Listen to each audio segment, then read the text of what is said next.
Alors, c'est ici, je m'installe pour 3 semaines à la filet, pour pain.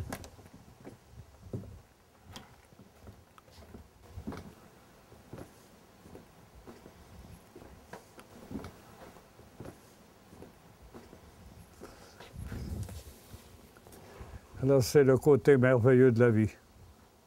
Tranquille, on se dirait dans un autre pays.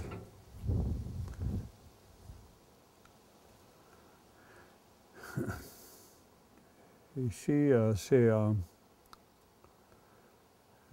un lac qui a été éclusé par les castors. C'était un ruisseau. Et on voit là ici la cabane à gauche. Et de temps en temps, ils viennent nous visiter. Ils viennent comme ici en avant pour une période, pour 3 semaines.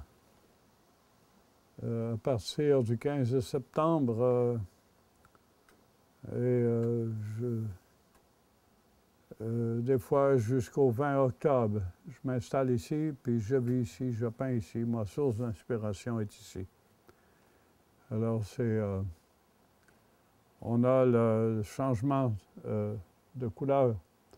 Alors, je commence à voir ici, à droite, là, on a des érables. On commence à voir un peu la couleur là, des érables, qui est une belle source d'inspiration. C'est une belle matière à travers les conifères, à travers ces masses de contrastes qui sont très puissants, très, très, très forts.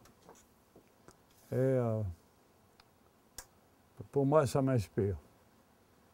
D'un tableau à l'autre, et puis chaque matin, c'est comme une révélation. De temps en temps, il y a un canard qui vient amérir ici. Quand le Saguenay ou le fleuve est avec les tempêtes du Noroît, en général, ils aiment le calme. Alors, on les voit de temps en temps se poser. On entend le cri de l'automne, on entend le cri des oies blanches, des outardes. Alors, ils passent. On a toujours espoir qu'un voilier va se poser, mais ils nous contournent. Peut-être qu'ils n'ont pas confiance.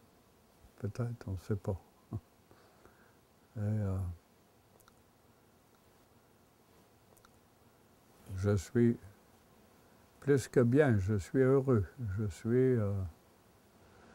me sens choyé par la vie, je suis très privilégié de pouvoir avoir un endroit aussi,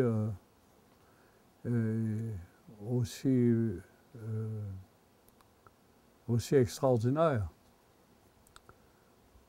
qui est encore une autre source d'inspiration. Parce que j'aime changer, j'aime les défis, je pourrais vivre avec 25, 50 ateliers. Et pour moi, c'est une source d'inspiration. Alors, ça m'empêche de tomber dans ce qu'on pourrait appeler des choses faciles.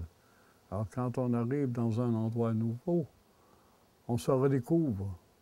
Alors, on sort du quotidien, on sort de nos habitudes du jour, du quotidien.